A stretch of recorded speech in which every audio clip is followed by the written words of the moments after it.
और आइए अब सुनते हैं प्रधानमंत्री की मन की बात। नमस्कार। 2 दिन पहले की कुछ अद्भुत तस्वीरें, कुछ यादगार पल अब भी मेरी आंखों के सामने हैं। इसलिए इस बार मन की बात की शुरुआत उन्हीं पलों से करते हैं। टोक्यो ओलंपिक्स में भारतीय खिलाड़ियों को तिरंगा लेकर चलते देखकर मैं ही नहीं, पूरा देश रोमांचित हो उठा। पूरे देश ने जैसे एक होकर अपने इन योद्धाओं से कहा, विजय भव, विजयी भव। जब ये खिलाड़ी भारत से गए थे तो मुझे इनसे गपशप करने का, उनके बारे में जानने और देश को बताने का अवसर मिला था। ये खिलाड़ी जीवन की अनेक चुनौतियों को पार करते हुए यहाँ पहुंचे हैं। आज उनके पास आपके प्यार और सपोर्ट की ताकत है। इसलिए आइए मिलकर अपने सभी खिलाड़ियों को अपनी शुभकामनाएं, उनका हौसला बढ़ाएं। सोशल मीडिया पर ओलंपिक खिलाड़ियों के सपोर्ट के लिए हमारा विक्ट्री पंच कैंपेन अब शुरू हो चुका है। आप भी अपनी टीम के साथ अपना विक्ट्री पंच शेयर करिए, इंडिया के लिए चीयर करिए। साथियों, जो देश के लिए तिरंगा उठाता है उसके सम्मान में भावनाओं से भर जाना स्वाभाविक ही है। देशभक्ति की ये भावना हम सबको जोड़ती है। कल यानी 26 जुलाई को करगिल विजय दिवस भी है। करगिल का युद्ध भारत की सेनाओं के शौर्य और संयम का ऐसा प्रतीक है जिसे पूरी दुनिया ने देखा है। इस बार ये गौरवशाली दिवस भी अमृत महोत्सव के बीच में मनाया जाएगा, इसलिए ये और भी खास हो जाता है। मैं चाहूंगा कि आप करगिल की रोमांचित कर देने वाली गाथा जरूर पढ़ें। करगिल के वीरों को हम सब नमन करें। साथियों, इस बार 15 अगस्त को देश अपनी आजादी के 75वें साल में प्रवेश कर रहा है। ये हमारा बहुत बड़ा सौभाग्य है कि जिस आजादी के लिए देश ने सदियों का इंतजार किया, उसके 75 वर्ष होने के हम साक्षी बन रहे हैं। आपको याद होगा, आजादी के 75 साल मनाने के लिए 12 मार्च को बापू के साबरमती आश्रम से अमृत महोत्सव की शुरुआत हुई थी। इसी दिन बापू की दांडी यात्रा को भी पुनर्जीवित किया गया था। तब से जम्मू कश्मीर से लेकर पुडुचेरी तक, गुजरात से लेकर पूर्वोत्तर तक देश भर में अमृत महोत्सव से जुड़े कार्यक्रम चल रहे हैं। कई ऐसी घटनाएं, ऐसे स्वाधीनता सेनानी जिनका योगदान तो बहुत बड़ा है लेकिन उतनी चर्चा नहीं हो पाई, आज लोग उनके बारे में भी जान पा रहे हैं। अब जैसे मोइरांग डे को ही लीजिए।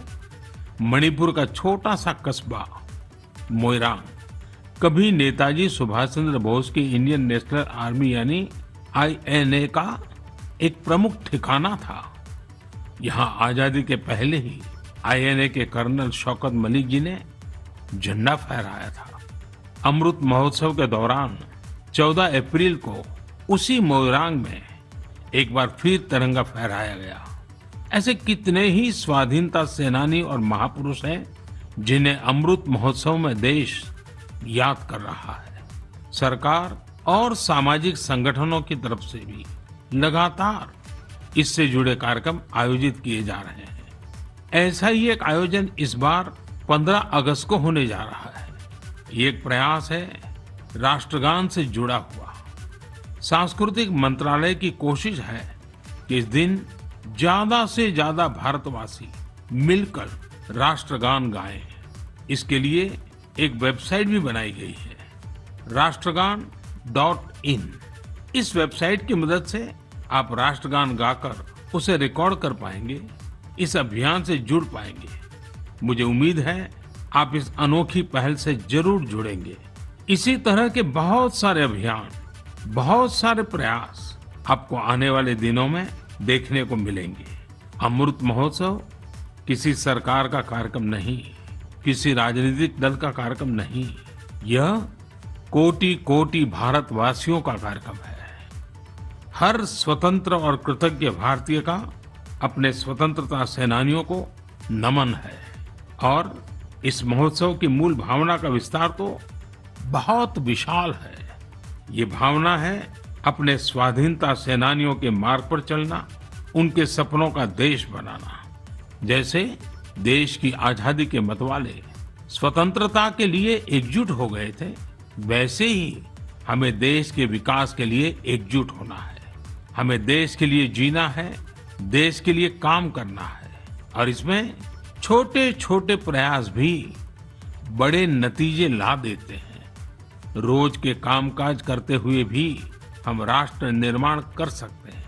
जैसे वोकल फॉर लोकल, हमारे देश के स्थानीय उद्यमियों, आर्टिस्टों, शिल्पकारों, बुनकरों को सपोर्ट करना हमारे सहज स्वभाव में होना चाहिए। 7 अगस्त को आने वाला नेशनल हैंडलूम डे एक ऐसा अवसर है जब हम प्रयास पूर्वक भी ये काम कर सकते हैं।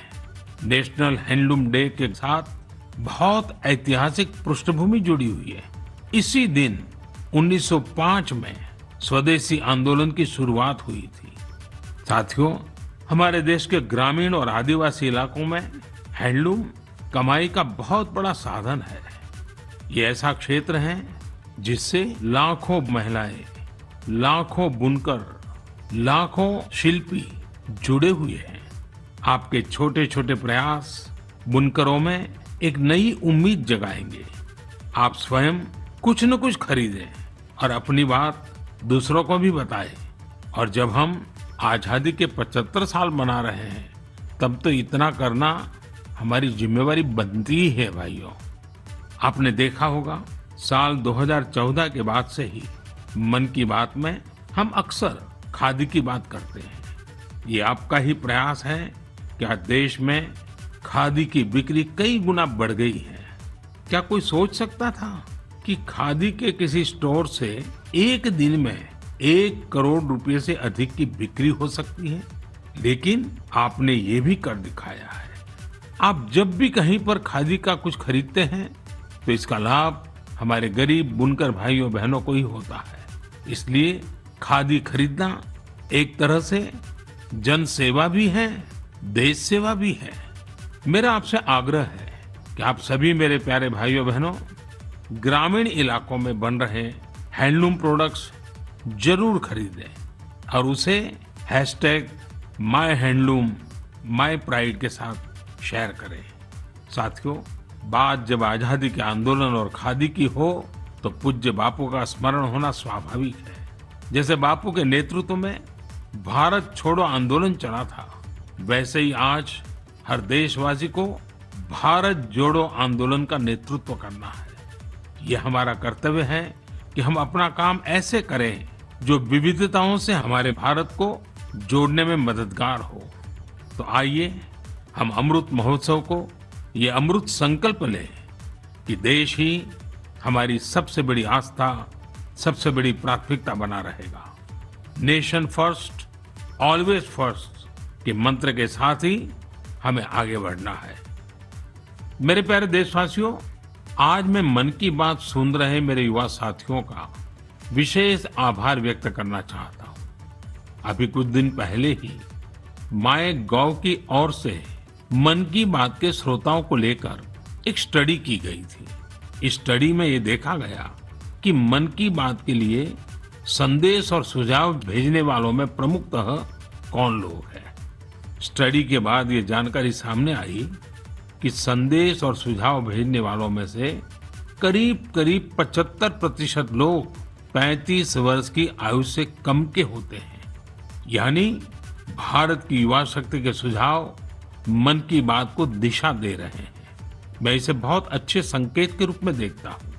मन की बात एक ऐसा माध्यम है जहाँ सकारात्मकता है, संवेदनशीलता है।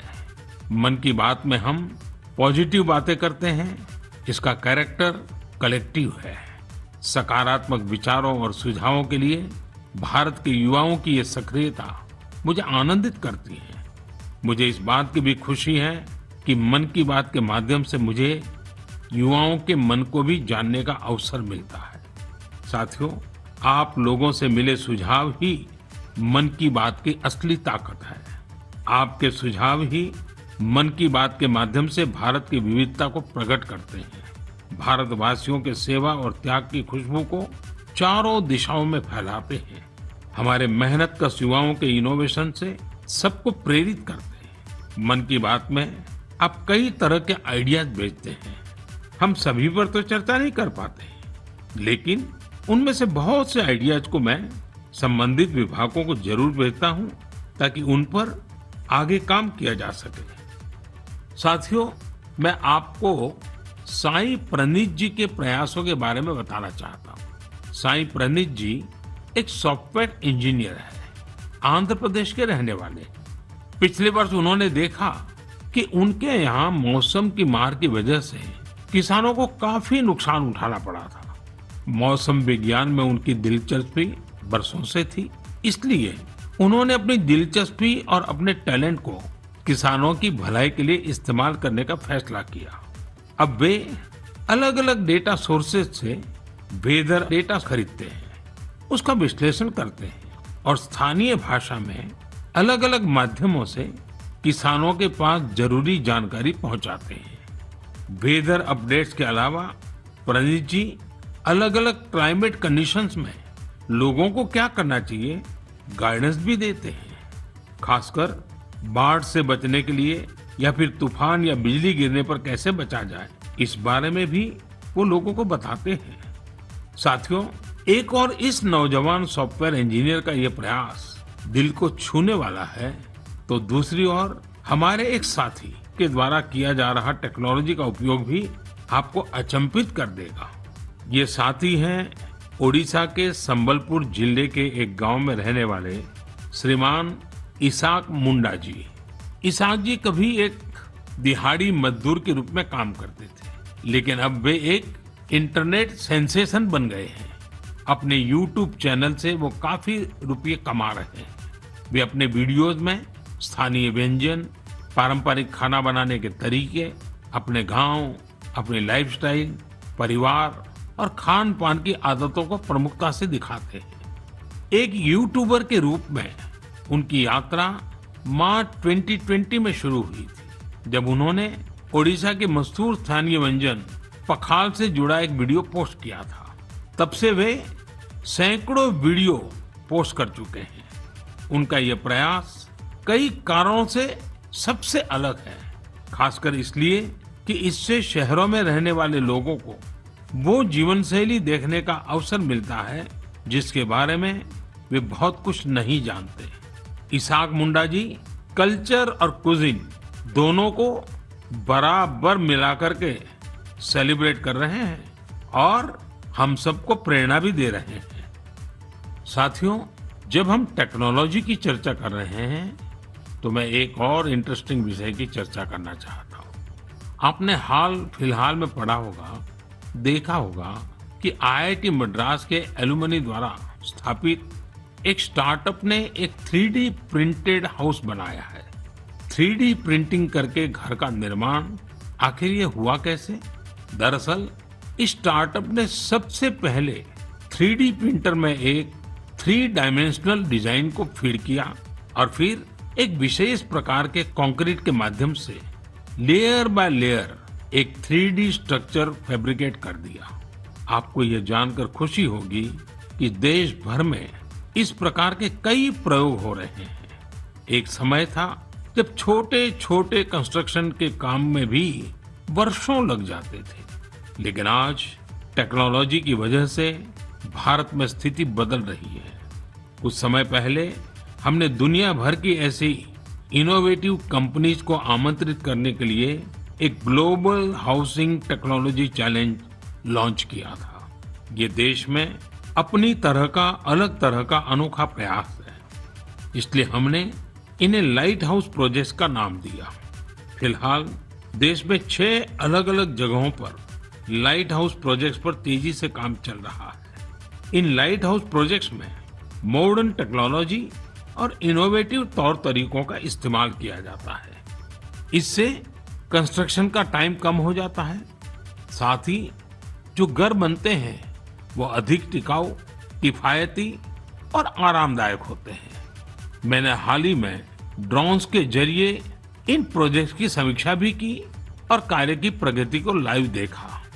इंदौर के प्रोजेक्ट में ब्रिक और मोर्टार वॉल्स की जगह pre fabricated sandwich panel system का इस्तेमाल किया जा रहा है। राजकोट में लाइट हाउस फ्रेंच टेक्नोलॉजी से बनाए जा रहे हैं, जिनमें टनल के जरिए मोनोलिथिक कंक्रीट कंस्ट्रक्शन टेक्नोलॉजी का इस्तेमाल हो रहा है। इस टेक्नोलॉजी से बने घर आपदाओं का सामना करने में कहीं अधिक सक्षम होंगे। चेन्नई में अमेरिका और फिनलैंड की technologies precast concrete system का उपयोग किया जा रहा है। इससे मकान जल्दी भी बनेंगे और लागत भी कम आएगी। रांची में जर्मनी के 3D कंस्ट्रक्शन सिस्टम का प्रयोग करके घर बनाए जाएंगे।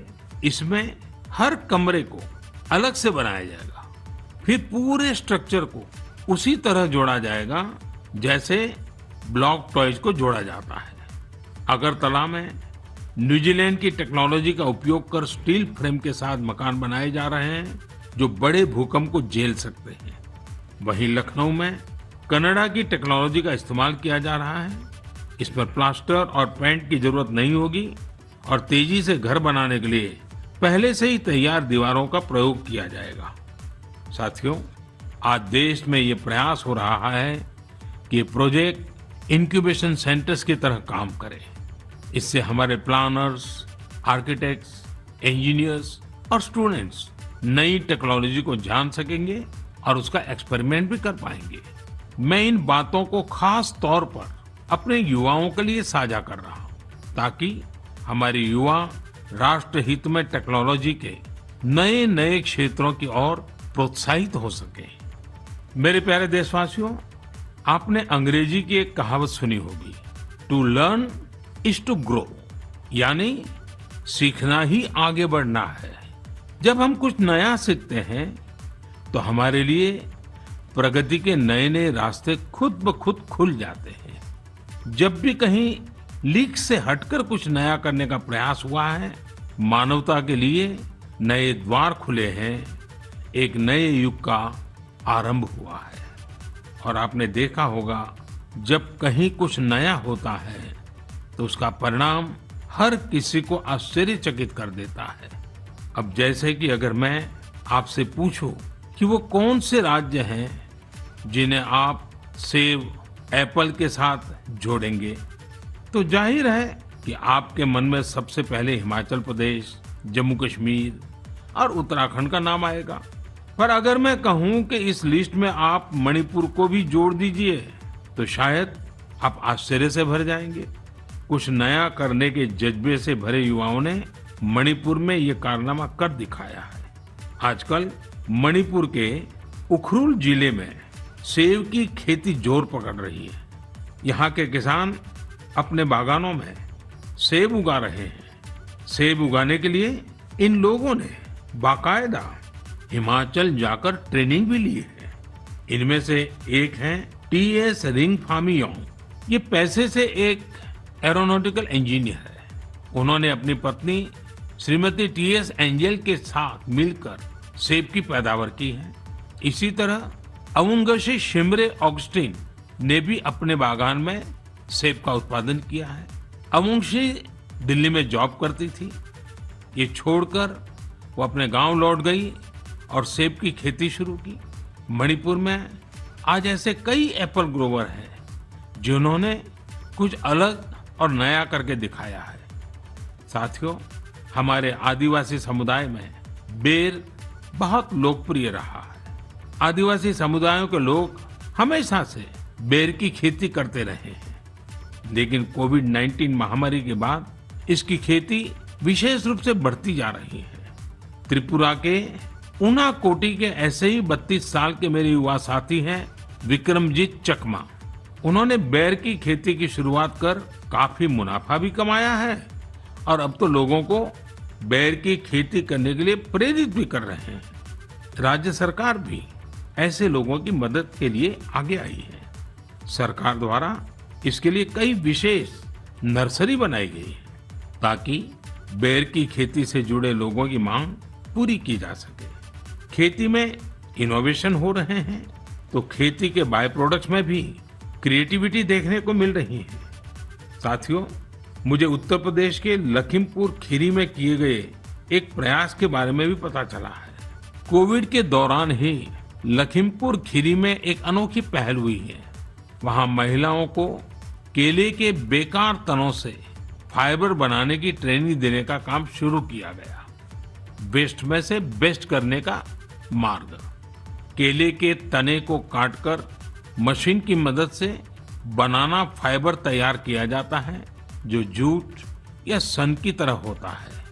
इस फाइबर से हैंडबैग, चटाई, दरी, कितनी ही चीजें बनाई जाती हैं। इससे एक तो फसल के कचरे का इस्तेमाल शुरू हो गया, वहीं दूसरी तरफ गांव में रहने वाली हमारी बहनों बेटियों को आय का एक और साधन मिल गया। बनाना फाइबर के इस काम से एक स्थानीय महिला को 400 से 600 रुपये प्रतिदिन की कमाई हो जाती है। लखीमपुर खीरी में सैकड़ों एकड़ जमीन पर केले की खेती होती है। केले की फसल के बाद आमतौर पर किसानों को इसके तने को फेंकने के लिए अलग से खर्च करना पड़ता था। अब उनके पैसे भी बच जाते हैं। यानी आम के आम, गुठलियों के दाम। ये कहावत यहाँ बिल्कुल सटीक बैठती है। साथियों, एक और बनाना फाइबर से प्रोडक्ट्स बनाए जा रहे हैं, वहीं दूसरी तरफ केले के आटे से डोसा और गुलाब जामुन जैसे स्वादिष्ट व्यंजन भी बन रहे हैं। कर्नाटक के उत्तर कन्नड़ और दक्षिण कन्नड़ जिलों में महिलाएं यह अनूठा कार्य कर रही हैं। ये शुरुआत भी कोरोना काल में ही हुई है। इन महिलाओं ने न सिर्फ केले के आटे से डोसा, गुलाब जामुन जैसी चीजें बनाई, बल्कि इनकी तस्वीरों को सोशल मीडिया पर शेयर भी किया है। जब ज्यादा लोगों को केले के आटे के बारे में पता चला तो उसकी डिमांड भी बढ़ी और इन महिलाओं की आमदनी भी। लखीमपुर खीरी की तरह यहाँ भी इस इनोवेटिव आइडिया को महिलाएं ही लीड कर रही हैं। साथियों, ऐसे उदाहरण जीवन में कुछ नया करने की प्रेरणा बन जाते हैं। आपके आसपास भी ऐसे अनेक लोग होंगे। जब आपका परिवार मन की बातें कर रहा हो तो आप इन्हें भी अपनी गपशप का हिस्सा बनाइए। कभी समय निकालकर बच्चों के साथ ऐसे प्रयासों को देखने भी जाइए और अवसर मिल जाए तो खुद भी ऐसा कुछ कर दिखाइए। और हाँ, यह सब आप मेरे साथ नमो ऐप या माईगॉव पर साझा करेंगे तो मुझे और अच्छा लगेगा।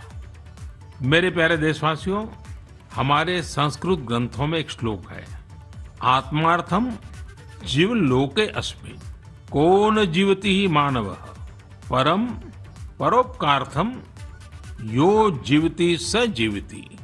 अर्थात अपने लिए तो संसार में हर कोई जीता है, लेकिन वास्तव में वही व्यक्ति जीता है जो परोपकार के लिए जीता है। भारत माँ के बेटे बेटियों के परोपकारिक प्रयासों की बातें, यही तो मन की बात है। आज भी ऐसे ही कुछ और साथियों के बारे में हम बात करते हैं। एक साथी चंडीगढ़ शहर के हैं। चंडीगढ़ में मैं भी कुछ वर्षों तक रह चुका हूँ। यह बहुत खुशमिजाज और खूबसूरत शहर है। यहाँ रहने वाले लोग भी दिलदार हैं। और हाँ, अगर आप खाने के शौकीन हो तो यहाँ आपको और आनंद आएगा। इसी चंडीगढ़ के सेक्टर 29 में संजय राणा जी फूड स्टॉल चलाते हैं और साइकिल पर छोले भटूरे बेचते हैं। एक दिन उनकी बेटी रिद्धिमा और भतीजी रिया एक आइडिया के साथ उनके पास आई। दोनों ने उनसे कोविड वैक्सीन लगवाने वालों को फ्री में छोले भटूरे खिलाने को कहा। वे इसके लिए खुशी खुशी तैयार हो गए। उन्होंने तुरंत ये अच्छा और नेक प्रयास शुरू भी कर दिया। संजय राणा जी के छोले भटूरे मुफ्त में खाने के लिए आपको दिखाने पड़ेगा कि आपने उसी दिन वैक्सीन लगवाई है। वैक्सीन का मैसेज दिखाते ही वे आपको स्वादिष्ट छोले भटूरे दे देंगे। कहते हैं, समाज की भलाई के काम के लिए पैसे से ज्यादा सेवा भाव, कर्तव्य भाव की ज्यादा आवश्यकता होती है। हमारे संजय भाई इसी को सही साबित कर रहे हैं। साथियों, ऐसे ही एक और काम की चर्चा आज करना चाहूंगा। ये काम हो रहा है तमिलनाडु के नीलगिरी में। वहां राधिका शास्त्री जी ने एम्बुरेक्स प्रोजेक्ट की शुरुआत की है। इस प्रोजेक्ट का मकसद है पहाड़ी इलाकों में मरीजों को इलाज के लिए आसान ट्रांसपोर्ट उपलब्ध कराना। राधिका कुन्नूर में एक कैफे चलाती है। उन्होंने अपने कैफे के साथियों से एम्बुरेक्स के लिए फंड जुटाया। नीलगिरी पहाड़ियों पर आज 6 एम्बुरेक्स सेवारत हैं और दूर दराज के हिस्सों में इमरजेंसी के समय मरीजों के काम आ रही हैं। एम्बुरेक्स में stretcher, oxygen cylinder, first aid box जैसी कई चीजों की व्यवस्था है। साथियों, संजय जी हो या राधिका जी, इनके उदाहरणों से पता चलता है कि हम अपना कार्य, अपना व्यवसाय नौकरी करते करते भी सेवा के कार्य कर सकते हैं। साथियों, कुछ दिन पहले एक बहुत ही इंटरेस्टिंग और बहुत ही इमोशनल इवेंट हुआ, जिससे भारत जॉर्जिया मैत्री को नई मजबूती मिली। इस समारोह में भारत ने सेंट क्वीन केटेवान के होली रेलिक यानी उनके पवित्र स्मृति चिन्ह को जॉर्जिया की सरकार और वहां की जनता को सौंपा। इसके लिए हमारे विदेश मंत्री स्वयं वहां गए थे। बहुत ही भावुक माहौल में हुए इस समारोह में जॉर्जिया के राष्ट्रपति, प्रधानमंत्री, अनेक धर्मगुरु और बड़ी संख्या में जॉर्जिया के लोग उपस्थित थे। इस कार्यक्रम में भारत की प्रशंसा में जो शब्द कहे गए वो बहुत ही यादगार है। इस एक समारोह ने दोनों देशों के साथ ही गोवा और जॉर्जिया के बीच के संबंधों को भी और प्रगाढ़ कर दिया है। ऐसा इसलिए क्योंकि सेंट क्वीन केटेवान के ये पवित्र अवशेष 2005 में गोवा के सेंट ऑगस्टिन चर्च से मिले थे। साथियों, आपके मन में सवाल होगा कि ये सब क्या है, ये कब और कैसे हुआ? दरअसल ये आज से 400-500 साल पहले की बात है। क्वीन केटेवान जॉर्जिया के राज परिवार की बेटी थी। 10 साल के कारावास के बाद 1624 में वो शहीद हो गई थी। एक प्राचीन पुर्तगाली दस्तावेज के मुताबिक सेंट क्वीन केटेवान की अस्थियों को ओल्ड गोवा के सेंट ऑगस्टिनियन कॉन्वेंट पे रखा गया था, लेकिन लंबे समय तक यह माना जाता रहा कि गोवा में दफनाए गए उनके अवशेष 1930 के भूकंप में गायब हो गए थे। भारत सरकार और जॉर्जिया के इतिहासकारों, रिसर्चर्स, आर्कियोलॉजिस्ट और जॉर्जियन चर्च के दशकों के अथक प्रयासों के बाद 2005 में उन पवित्र अवशेषों को खोजने में सफलता मिली थी। ये विषय जॉर्जिया के लोगों के लिए बहुत ही भावनात्मक है। इसलिए उनके हिस्टोरिकल, रिलीजियस और स्पिरिचुअल सेंटिमेंट्स को ध्यान में रखते हुए भारत सरकार ने इन अवशेषों का एक अंश जॉर्जिया के लोगों को भेंट में देने का निर्णय लिया। भारत और जॉर्जिया के साझे इतिहास के अनूठे पक्ष को संजोए रखने के लिए मैं आज गोवा के लोगों को हृदय से धन्यवाद देना चाहूंगा। गोवा कई महान आध्यात्मिक धरोहरों की भूमि रही है। सेंट ऑगस्टिन चर्च यूनेस्को की world heritage site, churches and convents of Goa का एक हिस्सा है। मेरे प्यारे देशवासियों, जॉर्जिया से अब मैं आपको सीधे सिंगापुर लेकर चलता हूं, जहां इस महीने की शुरुआत में एक और गौरवशाली अवसर सामने आया। सिंगापुर के प्रधानमंत्री और मेरे मित्र ली सेन लुंग ने हाल ही में रिनोवेट किए गए सिलाट रोड गुरुद्वारा का उद्घाटन किया। उन्होंने पारंपरिक सिख पगड़ी भी पहनी थी। यह गुरुद्वारा लगभग 100 साल पहले बना था और यहाँ भाई महाराज सिंह को समर्पित एक स्मारक भी है। भाई महाराज सिंह जी ने भारत की स्वतंत्रता के लिए लड़ाई लड़ी थी और ये पल आजादी के 75 साल मना रहे हैं तब और अधिक प्रेरक बन जाता है। दो देशों के बीच पीपल टू पीपल कनेक्ट, उसे मजबूती ऐसी ही बातों, ऐसे ही प्रयासों से मिलती है। इनसे यह भी पता चलता है कि सौहार्दपूर्ण माहौल में रहने और एक दूसरे की संस्कृति को समझने का कितना महत्व है। मेरे प्यारे देशवासियों, आज मन की बात में हमने अनेक विषयों की चर्चा की। एक और विषय है जो मेरे दिल के बहुत करीब है। ये विषय है जल संरक्षण का। मेरा बचपन जहाँ गुजरा वहाँ पानी की हमेशा से किल्लत रहती थी। हम लोग बारिश के लिए तरसते थे और इसलिए पानी की एक एक बूंद बचाना हमारे संस्कारों का हिस्सा रहा है। अब जनभागीदारी से जल संरक्षण, इस मंत्र ने वहाँ की तस्वीर बदल दी है। पानी की एक एक बूंद को बचाना, पानी की किसी भी प्रकार की बर्बादी को रोकना, ये हमारी जीवन शैली का एक सहज हिस्सा बन जाना चाहिए। हमारे परिवारों की ऐसी परंपरा बन जानी चाहिए जिससे हर एक सदस्य को गर्व हो। साथियों, प्रकृति और पर्यावरण की रक्षा भारत के सांस्कृतिक जीवन में, हमारे दैनिक जीवन में रचा बसा हुआ है। वहीं बारिश और मानसून हमेशा से हमारे विचारों, हमारी फिलॉसफी और हमारी सभ्यता को आकार देते आए हैं। ऋतु संहार और मेघदूत में महाकवि कालिदास ने वर्षा को लेकर बहुत ही सुंदर वर्णन किया है। साहित्य प्रेमियों के बीच ये कविताएं आज भी बेहद लोकप्रिय हैं। ऋग्वेद के पर्जन्य सूक्तम में भी वर्षा के सौंदर्य का खूबसूरती से वर्णन है। इसी तरह श्रीमद् भागवत में भी काव्यात्मक रूप से पृथ्वी, सूर्य और वर्षा के बीच के संबंधों को विस्तार दिया गया है। अष्टौ मासान् निपतम यद भूम्याः च ओदमयं वसु स्वगोभिः मक्तुम आरेभे पर्जन्य काल आगते। अर्थात सूर्य ने 8 महीने तक जल के रूप में पृथ्वी की संपदा का दोहन किया था। अब मानसून के मौसम में सूर्य इस संचित संपदा को पृथ्वी को वापस लौटा रहा है।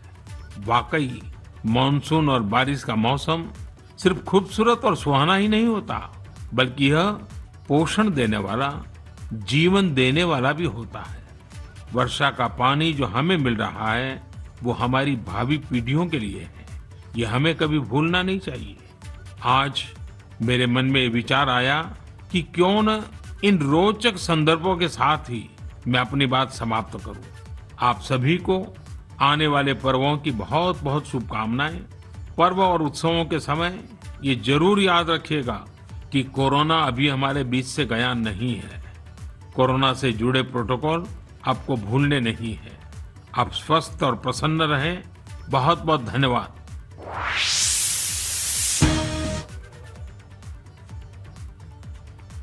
प्रधानमंत्री ने अभी अभी अपने मन की बात का ये संस्करण समाप्त किया, संबोधन समाप्त किया और बहुत ही दिलचस्प, बहुत ही रोचक बातें उन्होंने कोट की अपने इस मन की बात के संबोधन में। वोकल फॉर लोकल एक बार फिर उन्होंने रिटरेट किया, इसको दोहराया। 15 अगस्त को राष्ट्रगान से ज्यादा लोग जुड़े। इस मामले में देश के संस्कृति मंत्रालय के इनिशिएटिव का उन्होंने जिक्र किया। खादी की बिक्री कई गुना बढ़ी, इसको बताया उन्होंने।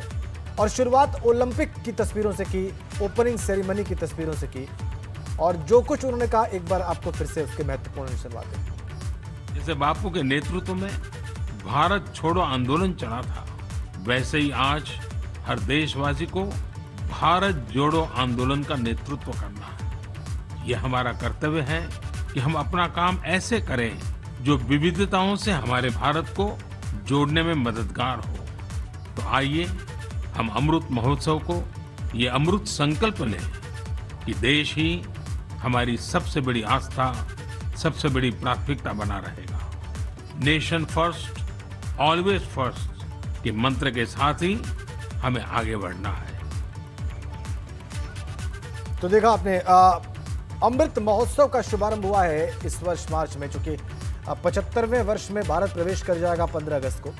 इसका उन्होंने जिक्र किया। उन्होंने कहा कि कभी भारत छोड़ो आंदोलन से हर भारतीय जुड़ा था और वो एक सफल आंदोलन था जिसका नेतृत्व बापू ने किया था। और अब हर भारतीय को भारत जोड़ो आंदोलन का नेतृत्व करना चाहिए। ये एक बहुत ही महत्वपूर्ण बात प्रधानमंत्री ने मन की बात के दौरान कही। और देश के विकास के लिए सब एकजुट हों, नेशन फर्स्ट ऑलवेज फर्स्ट के मंत्र के साथ आगे बढ़ें। खादी की बिक्री का उन्होंने जिक्र किया, उनका कई गुना बढ़ी है और ये बहुत उत्साहवर्धक बात। ओलंपिक में जो भारतीय खिलाड़ी गए हैं उसका उन्होंने जिक्र किया। सीखना ही आगे बढ़ना है और इसको उन्होंने दोहराते हुए कहा कि ये हम सब के लिए बहुत महत्वपूर्ण है।